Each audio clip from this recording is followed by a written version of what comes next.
What's up? Bienvenue à cette nouvelle vidéo de la série vidéo L'envers du décor. Ça, c'est une série vidéo où est-ce que je te montre l'envers du décor de ce que je fais en privé avec mes clients à travers mon programme de coaching L'approche authentique. Dans la vidéo d'aujourd'hui, ce que j'ai envie de te parler, c'est, j'allais oublier le sujet, c'est surmonter le rejet. Donc, un gros sujet.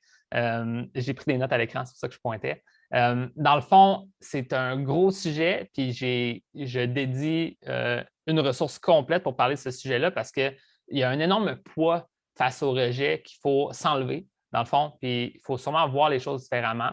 Donc, j'ai écrit un peu quelques notes, puis je vais pouvoir te partager ça.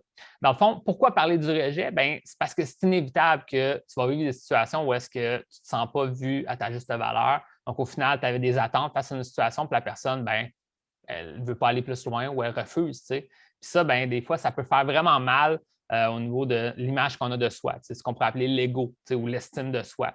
Puis dans le fond, bien, le problème de tout ça, c'est qu'en vivant trop souvent des rejets, en ne les voyant pas de la bonne façon, des fois, tu peux solidifier certaines croyances qui sont négatives. Puis à un moment donné, bien, ces croyances-là sont tellement profondes que bien, tu ne te donnes plus la permission ou tu pars vraiment à reculons quand tu décides d'essayer des choses ou justement, tu as tellement des attentes basses ou négatives que ben, c'est ça que tu invites dans ta vie. C'est un concept que j'amène souvent dans tout mon programme, c'est que ta réalité le reflète tes pensées. Donc, à un certain niveau, si tu crois que ça ne va jamais marcher, ta situation, ben, ça ne va jamais marcher. Je ne sais pas ce qu'on voit. Si tu crois qu'elle va te rejeter, elle va te rejeter. Ça fait qu'il ne faut pas croire ça, mais pour ne pas croire ça, ben, il faut s'enlever certains blocages ou voir les choses différemment. Fait que dans le fond, dans cette ressource-là du programme, ben, je te montre comment voir le concept du rejet d'une autre façon, puis aussi comment réagir face à une situation où est-ce que tu te sens rejeté. Donc, c'est vraiment les deux grosses choses que je parle dans cette ressource-là. Puis dans le fond, ben, c'est ça. Une des affaires, je prends mes notes aussi, une des affaires reliées au rejet qui est super important à réaliser, c'est que surtout dans les émotions qu'on vit, que ce soit les émotions positives ou négatives, des fois, c'est un peu inconscient. On a un gros ressentiment, mais on n'est pas capable de mettre des mots sur pourquoi on se sent comme ça. Puis je sens que c'est important des fois de prendre un recul pour comprendre ce qui se passe, pour pouvoir aller de l'avant dans le futur. Donc, des fois, le problème de ça, c'est de se faire rejeter, puis de prétendre ou de croire que ce n'est pas si grave que ça, mais qu'ensuite, il y a un énorme impact négatif qui fait que tu es totalement bloqué dans des situations futures. Là, c'est comme, dans le fond, il faut comprendre là, que comme ton cerveau veut faire des apprentissages, puis ça se peut qu'ils se disent « refais plus jamais ça », mais peut-être que ce n'était pas la mauvaise action que tu as prise. Fait que là, maintenant que ton cerveau t'empêche de repasser à l'action, ben, c'est ça qui va faire que tu vas te faire rejeter à nouveau parce que tu vas de plus en plus, en guillemets, prendre moins de risques, qui est un peu un concept que j'enseigne beaucoup aussi. Tu as vu dans mes vidéos gratuites, j'en parle souvent du concept de jouer pour gagner au lieu de jouer pour ne pas perdre. Puis ça, ben, c'est un peu relié à ça. Là, en voulant protéger ton ego, à un moment donné, ben, il veut prendre de moins en moins de risques, mais en prenant de moins en moins de risques, à un moment donné, ben, tu n'es même plus capable de passer la barre de pouvoir être pas rejeté. T'sais. Fait que là, tu te fais instantanément tout le temps rejeter parce que la façon dont tu t'y prends, ça ne marchera pas. Donc, il faut essayer de déconstruire tout ça pour, premièrement, voir le rejet différemment, pour justement peut-être pas voir ça comme un échec qui est fataliste dans le sens que ça ne va jamais, ça va faire que ça prouve encore que j'en vaux pas la peine, puis ça veut dire qu'il ne faut pas que je réessaye, mais plus comme c'est un apprentissage, il faut jouer ça différemment, etc. Évidemment, là, dans le programme, on va plus en profondeur pour définir tout ça. Encore une fois, je ne veux pas trop te donner tous les conseils du programme, mais c'est dans cette optique-là de voir le rejet différemment. C'est la classique citation que je donne souvent, je n'ai pas échoué, j'ai trouvé 1000 façons qui ne fonctionnent pas. La citation de Thomas Edison qui a inventé l'ampoule. Maintenant, c'est ça, il faut redéfinir le rejet. Là, je suis en train de relire mes notes. Ensuite, aussi comment réagir. Parce que des fois, c'est justement ça, c'est pas tout le temps. Moi, je pense qu'avoir du succès dans le monde des rencontres, c'est pas toujours réussir du premier coup. Parce qu'en fait, si tu crois ça, je pense que tu es mal parti. Parce que oui, je pense qu'à un moment donné, dans la façon que tu interagis avec le monde, la façon que tu te sens au niveau de ton estime de toi, la façon que tu comprends le monde des rencontres, ton taux de succès va augmenter. OK? Taux de succès dans le sens que ça se passe bien, les gens sont réceptifs, les gens veulent te revoir, ils veulent avoir des suites avec toi, etc.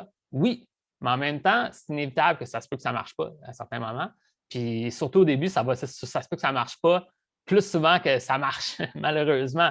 Mais maintenant, qu'est-ce qu'il faut faire? Ce n'est pas justement faire que ça nous handicape pour le futur. On veut que ça soit quelque chose qui nous projette, qui nous propulse vers le futur d'une manière positive. Donc, comment on fait pour justement voir le rejet différemment puis réagir différemment pour que ça devienne quasiment une bonne chose qu'on vit un rejet. Encore une fois, juste bien le définir, le but, ce n'est pas de faire exprès de se faire rejeter, mais maintenant, c'est juste de dire ça se peut que ça arrive. C'est comme n'importe quel apprentissage, tu apprends à faire du vélo, bien, ça se peut qu'au début, tu ne roules pas très droit, puis ça se peut que tu tombes un peu, mais comme c'est l'apprentissage, c'est ça qu'il ne faudrait pas que tu abandonnes à la seconde que tu tombes un peu du vélo, c'est parce que ça ne fait pas de sens, tu ne peux pas faire ça comme ça. Donc, c'est de cette façon-là qu'il faut voir le rejet différemment pour pouvoir bâtir justement une confiance à être capable de se lancer, de ne pas trop se saboter dans le fond au niveau de ces situations. Des fois, je réalise que moi-même, je l'ai vécu comme ça. Je peux te raconter une anecdote que des fois, je croyais que comme c'était perdu d'avance ou en fait, c'est la façon que je voyais les choses faisait que j'empirais les choses avant même. Dans le fond, c'est une façon, puis j'en parle dans cette ressource-là, de sans faire exprès, dans mon état d'esprit, je pouvais, de certaine façon, là, je ne veux pas te dire que c'est ça que tu fais, mais moi, ça m'arrivait de provoquer mon propre rejet. C'est dans la façon que j'agissais, ben, ça faisait que la personne était turn-off ou elle ne voulait pas une suite avec moi parce que j'avais un état d'esprit négatif face à une situation. Donc, il faut voir les choses différemment pour justement mieux voir chacune des situations comme une opportunité d'apprendre et de vivre de belles expériences. Puis, même si ce n'est pas exactement ce que tu voulais, par exemple, tes attentes n'ont pas été où est-ce que toi tu voulais, bien, il y a peut-être un apprentissage à faire malgré tout. C'est de ça qu'on parle dans cette ressource-là. Fait que that's it. Maintenant, j'écris encore une fois anecdote de client, tout ça. Bien, ça, je pense que c'est la force de mon programme, de pouvoir se relever. Dans le fond, d'avoir une structure aussi. Pas juste cette ressource-là, mais tout le programme. Dans le fond, disons que tu te lances dans un programme d'accompagnement, bien, tu te fais donner des pistes pour dire, OK, là, si tu pourrais voir les choses comme ça, tu pourrais t'y prendre comme ça, tu pourrais essayer ça. Je te donne la permission d'essayer ça, va l'essayer. Puis, tu sais, même si ça ne fonctionne pas, tu vas te dire, regarde, j'ai essayé, puis j'ai appris ça. Puis là, je te dis, ça va être normal, ça se peut que ça ne marche pas, mais vois ça comme un apprentissage. All right, là, tu l'essaies quand même. OK, là, on se relève. Puis ça, je pense que c'est une des affaires que j'ai remarqué le plus à travers les gens que j'impacte à travers mon programme. Il y a des gens qui ont des résultats super rapides, il y en a d'autres qui ont des résultats qui prennent un petit peu plus de temps, mais dans les deux cas, il y a comme une clarté d'esprit qui fait que tu n'es plus autant dans ce désespoir, c'est un peu intense, mais dans cette douleur-là d'être pris dans une situation que tu n'es pas capable de régler. Tu comprends que là, maintenant, il y a des étapes pour s'y prendre, puis tu ne vas pas justement te laisser trop avoir par une situation négative que tu vas vivre.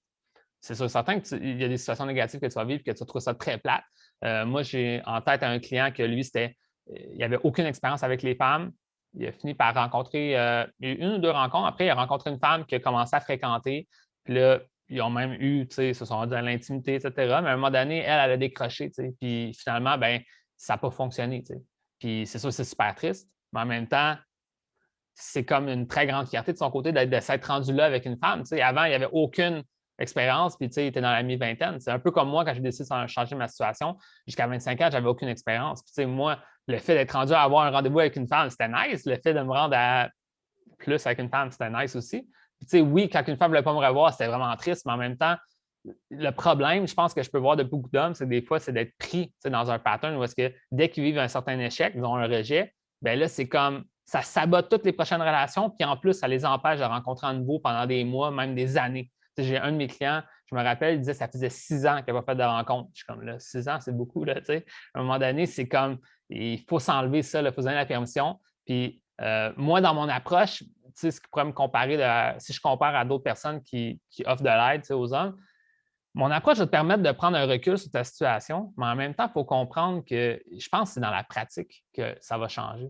Moi, je ne suis pas dans le genre de dire, oui, il y a certains trucs dans mes ressources ou dans mon aide que ça te permet de voir d'où est-ce qu'elle vient la blessure originale, la blessure du passé, elle vient de où pour telle affaire, mais en même temps, à un certain niveau, le but, c'est juste de dire, regarde, il y a des blessures, all right, maintenant, qu'est-ce qu'on fait avec ça? On va de l'avant, on essaie des choses, puis dans la prochaine fois que je vis une expérience, j'assume pas que c'est dans mon identité, j'assume juste que je peux faire le mieux que je peux, etc. Comme comment un peu qu'est-ce que j'essaie de dire? Dans le fond, c'est de dire que c'est un peu comme aller chez un psychologue. Là, je ne veux pas parler contre les psychologues, je pense qu'ils peuvent vraiment apporter une bonne aide, mais des fois, un psychologue peut juste t'amener une prise de conscience sur qu'est-ce qui s'est passé. Maintenant, qu'est-ce qu'il va faire pour régler ta situation? C'est prendre des actions différentes. puis voir les choses différemment. Donc, moi, c'est ça que j'essaie de faire dans mon programme, c'est oui, j'essaie de te faire reconnaître les choses, mais en même temps, comment te relever puis comment continuer à avancer, c'est ça qui va faire toute la différence parce que je pense que oui, il y a une guérison à faire pour comprendre les choses, mais c'est dans la prise d'action, selon moi, qu'il y a une plus grosse différence. Moi, c'est comme ça que je l'ai vécu, puis c'est comme ça que je l'enseigne. Sinon, je pense qu'on peut devenir un peu sans faire exprès, dans la victimisation. Ah, c'est la faute de ci, c'est la faute de ça, c'est la faute de plein d'affaires. Oui, il y a plein de causes, mais en même temps, qu'est-ce qu'on fait maintenant? C'est ça qu'on ferait ensemble dans mon programme. Dans le fond, je t'accompagnerais pour dire All right, c'est bon, on fait table rase, on recommence à neuf, de la bonne façon, d'une façon positive. Qu'est-ce qu'on fait maintenant? On va faire ça. Puis on le fait ensemble. C'est vraiment comme ça, moi, je vois mon programme. Donc, j'espère que tu as aimé ce bout de motivation. Maintenant, si tu aimerais ça que je t'aide justement à travers toute ta situation avec les femmes pour qu'on puisse changer ça pour de bon, bien, j'offre un programme de coaching en accompagnement. Donc, si ça t'intéresse d'en savoir plus, bien, tout simplement, venez me parler en privé ou m'envoyer un email. Puis on pourra voir ce qu'on peut faire pour la suite des choses. Donc, sur ça, ben, je te dis bonne chance et on se voit dans une prochaine vidéo.